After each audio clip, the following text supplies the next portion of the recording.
दिल्ली विधानसभा निवडणुकीचा निकाल लागला आणि निकालातून भाजपला बहुमत मिळाल्याचं स्पष्ट झालं। आम आदमी पार्टीला केवळ 22 जागांवरच समाधान मानावं लागलं, तर काँग्रेसला आपलं खातं देखील उघडता आलं नाही। दिल्ली विधानसभा निवडणुकीचा निकाल लागला आणि एकच नाव चर्चेत आलं, ते होतं भाजपच्या परमेश वर्मा यांचं।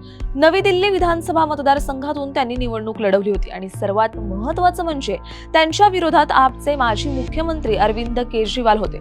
तब्बल 3 टर्म मुख्यमंत्री पद भूषवलेल्या अरविंद केजरीवाल यांचा त्यांनी 4089 मतांनी पराभव केला।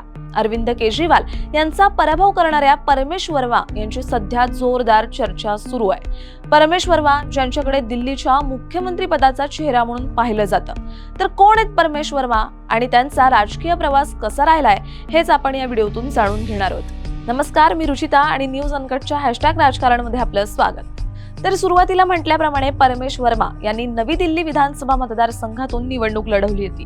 त्यांच्यासाठी ही निवडणूक बघायला गेलं तर तशी टफ होती। त्यांना निवडणूक टफ असण्याचं कारण म्हणजे 3 टर्म मुख्यमंत्री पद भूषवलेले अरविंद केजरीवाल त्यांच्या विरोधात निवडणूक लढवत होते। पण निवडणुकीच्या निकालातून भाजपच्या परमेश वर्मा यांनी आपच्या अरविंद केजरीवाल यांचा तब्बल 4089 मतांनी पराभव केला। अरविंद केजरीवाल यांच्यासोबतच आपच्या दिग्गज नेत्यांना देखील पराभवाला सामोरं जावं लागलंय। यामध्ये सौरभ भारद्वाज, मनीष सिसोदिया, सोमनाथ भारती, राखी बिर्ला, ब्राह्मण सिंग तंवर, अजेश यादव, अंजना परचा, आवेद ओझा यांचा समावेश आहे। आम आदमी पक्षाचे प्रमुख नेते आणि दिल्लीचे माजी मुख्यमंत्री अरविंद केजरीवाल यांना पराभूत केल्यानंतर भाजपचे नेते परमेश वर्मा सध्या चर्चेत आलेत। याच परमेश वर्मा यांच्या राजकीय कारकिर्दीबद्दल आपण अधिक जाणून घेऊयात।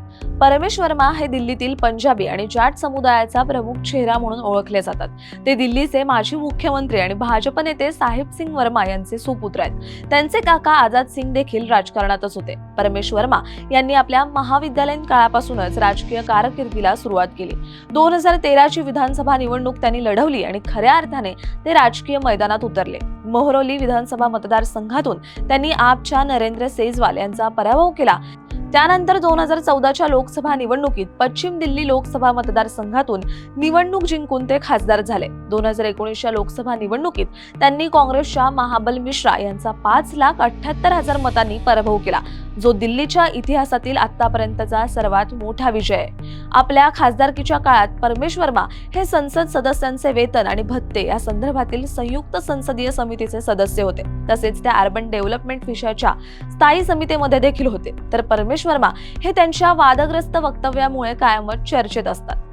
2020च्या दिल्ली विधानसभा निवडणुकीमध्ये त्यांनी आपचे प्रमुख नेते अरविंद केजरीवाल यांच्यावर आक्षेपार्ह टिप्पणी केली होती। या वादग्रस्त विधानानंतर निवडणूक आयोगाने त्यांना पुढील 24 तासांसाठी प्रचार करण्यावर बंदी घातली होती। तर यंदाच्या विधानसभा निवडणुकीतही त्यांनी प्रचारादरम्यान वादग्रस्त विधान केलं होतं। वर्मा यांनी म्हटलं होतं की पंजाबमध्ये नोंदणीकृत असलेली हजारो वाहनं दिल्लीत फिरताना दिसतायत। ती वाहनं कोण चालवतंय? 26 जानेवारीला इथे जय्यत तयारी सुरू आहे। अरविंद केजरीवाल आणि पंजाबचे मुख्यमंत्री भगवंत मान यांनी या विधानाचा चांगलाच समाचार घेतला होता। हा पंजाबी लोकांचा अपमान असल्याचं त्यांनी म्हटलं होतं।